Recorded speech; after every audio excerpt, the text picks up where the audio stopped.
Welcome to the Purple Party known as Purple Nerd Channel, home for all those who geek out on all things Prince related. Warner Brothers released The Vault, Old Friends for Sale on August 24th, 1999, 3 months before Prince, as his new name, released Rave Into the Joy Fantastic. The Vault, Old Friends for Sale peaked at number 33 on the R&B charts, selling just under 200,000 copies on its initial release.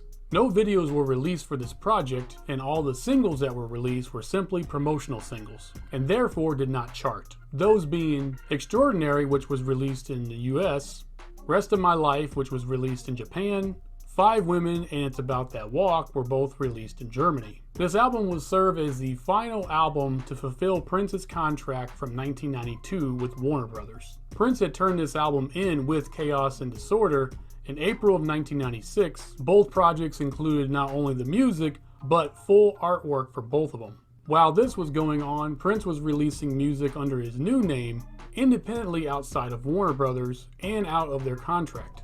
Although a contractually obligated release, this album is well crafted and sequenced perfectly, with all the songs having a blend of jazz, blues, and a touch of that signature funk that only Prince can bring. Let's explore the music of The Vault, Old Friends for Sale. We open up with Rest of My Life.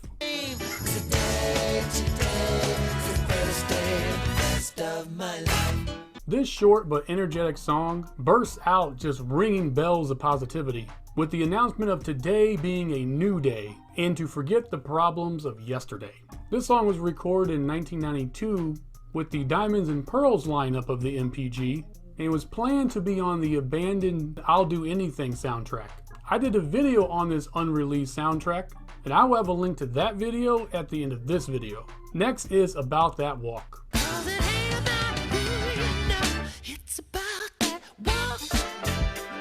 This song has Prince complimenting a very beautiful lady that has caught his attention simply with the sexy way in which she walks. This song was recorded in 1993 with the Love Symbol lineup of the MPG. Next is She Spoke to Me.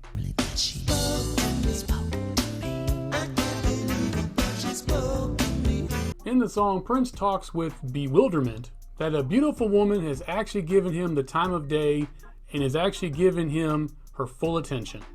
This song was recorded in 1991 with the Diamonds and Pearls lineup of the MPG, and would end up being released on the Girl 6 soundtrack in 1996. This is the extended version of the song, clocking in at over 8 minutes long, whereas the standard cut of the song, which is 4 minutes long, give or take, is what's included on the Girl 6 soundtrack. Next is Five Women. It took 5 women.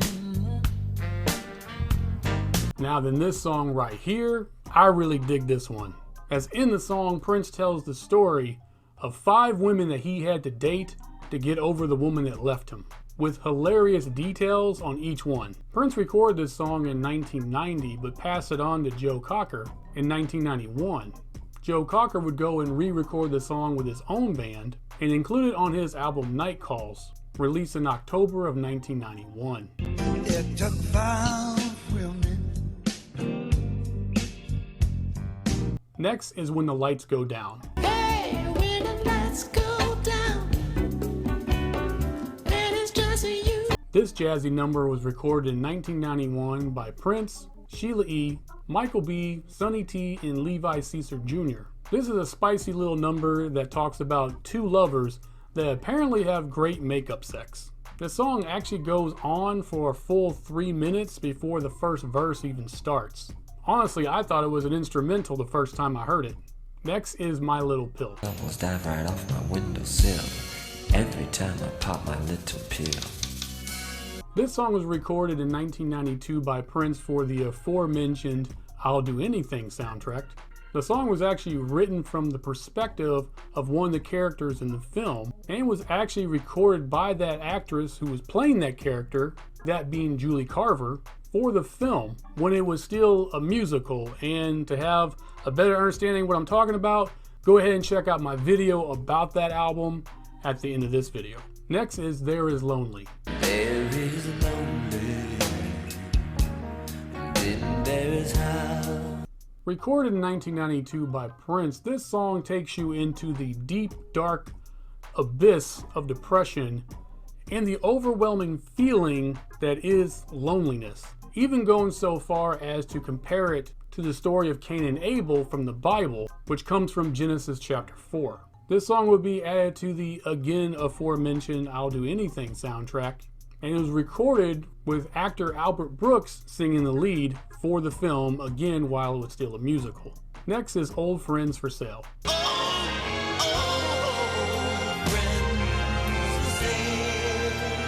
Originally recorded in April of 1985, and subliminally telling details about Prince's former bodyguard, Big Chick, and former Time lead singer Morris Day. Prince would rework the song again, adding orchestration by Claire Fisher, with plans of adding it to the album Parade. The song did not make the final cut, but the string segments were used in the film's score for Under the Cherry Moon, which Parade served as the soundtrack for that film. Prince would rework the song again in 1991, altering the lyrics, with the subliminal details being focused on Sheila E., which this is the version that we get on this album, whereas the 1985 version still remains unreleased. Maybe it all makes sense when I'm dead. Next is Sarah. Sarah, oh Sarah, honey, is that you? This hilarious song is the newest song on the project, as it was recorded by Prince in February of 1996 with the Gold Experience lineup of the MPG. Oddly enough, this song was included on a Prince release when it was recorded well after Prince had changed his name. Next, we close out the album with Extraordinary.